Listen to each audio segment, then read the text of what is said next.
A lot of people think that in order to eat healthy, you need to spend way more money on groceries than you would if you were eating less healthy food, and that's just not true. So today we're going to talk about how to shop for healthy groceries on a budget. Hey guys, welcome back to my channel. If you're new, I'm Melissa, I'm a dietitian, and we talk about all things food and nutrition on this channel. So if you like that, make sure you're subscribed. By the way, I am not naked. I forgot that last time I filmed in this video I looked naked. I have a shirt on. It's just pink. Anyways, I feel like it's a really big misconception that including more healthy foods in your meals at home is going to make your grocery bill way higher than it would if you didn't. And you always hear people say they can't eat healthy because they can't afford it. And it's just simply not true. And I hate hearing people say that because I totally understand it's easy to feel that way when you go to Whole Foods or when you see all of these expensive supplements and chia seeds and spirulina and all this stuff. And I feel like it makes it seem like you have to spend that extra money on those things in order to be healthy. So today we're going to talk about some budget tips for eating healthier and including more healthy groceries into your everyday diet. So tip number one is go in with a plan. And I always tell people this. It's so important to, first of all, make a grocery list just so you're not going to the grocery store and blindly picking up random things. Doing that, you're just automatically going to spend way more money than you would if you had a list. You're going to buy things you don't need and then end up with food waste because you haven't planned on how you're going to use it. It's just not a good situation. So at least go to the grocery store with a list. Ideally, make a plan for what your week is gonna look like. Sit down before you go to the grocery store, make a kind of loose meal plan of the meals that you're gonna eat. That way you can come up with meals that use similar ingredients. So, you know, if you wanna use cauliflower for a meal, but you have to buy a whole giant head, then you know maybe the next day you should also use cauliflower. Or if you want to make something with chicken, but you know you have to buy a big pack of it, maybe you can use chicken later in the week. So you're not having to buy a million individual ingredients. And from that plan, you can make that grocery list, go in with a plan, and spend less money.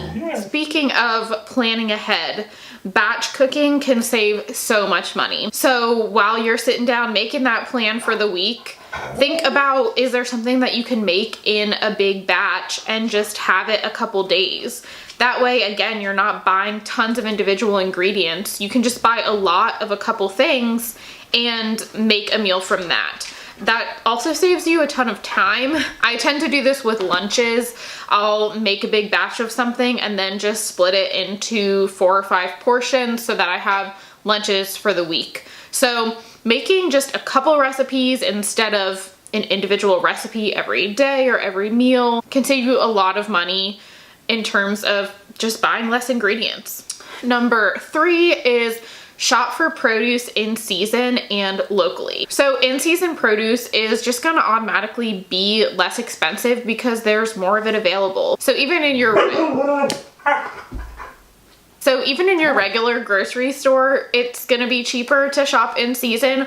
But if you wanna go even a step further, going to your local farmer's market and shopping in season is gonna make things so much cheaper. You're not paying for the packaging, you're not paying for the transportation it took to get that produce from wherever it was grown to the grocery store and then marked up from the grocery store. So shopping locally is going to save you a lot of money in that respect. Another thing that you can do in terms of local food is getting a produce box. I personally get one called Ungraded Produce.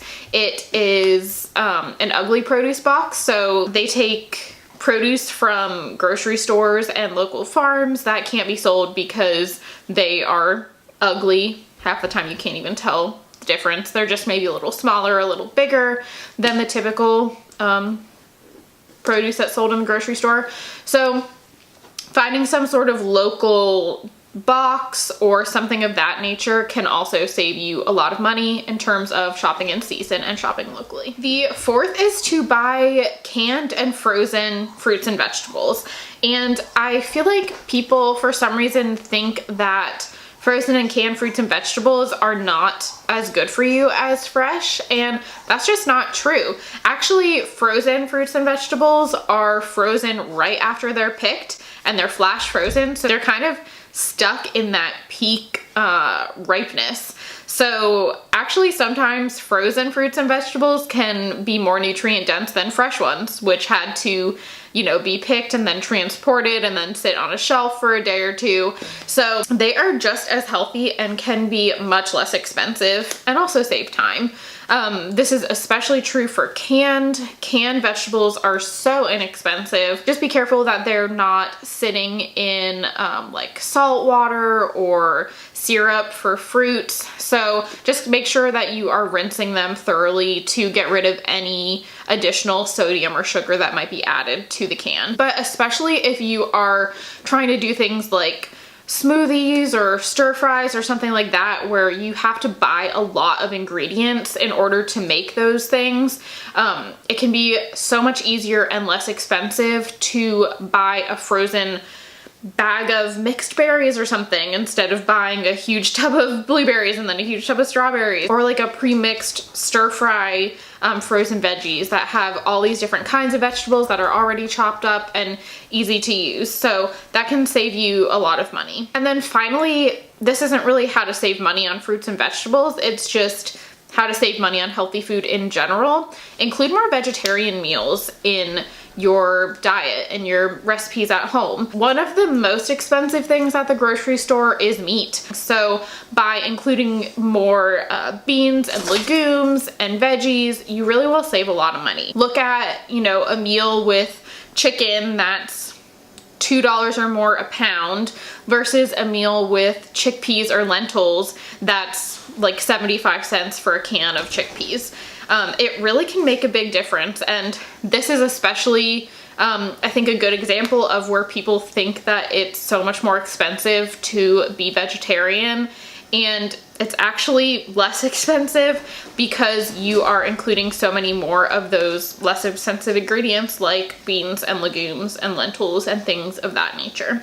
So just incorporating a couple of those meals into your weekly plan can save you a lot of money. All right, so those are 5 tips on how to save some money at the grocery store when you're trying to include a little more healthy food into your diet. I hope that this was helpful. I hope that these tips especially helped since it is now summer and hopefully the farmers markets around you have tons of fresh fruits and vegetables that are delicious. It's the perfect time to start shopping there. So thank you for watching. I hope you learned something. Give this video a thumbs up if you liked it. Let me know what other kind of videos you would like to see in the comments below. And also if you have any other tips on how to save money at the grocery store, let us know in the comments below.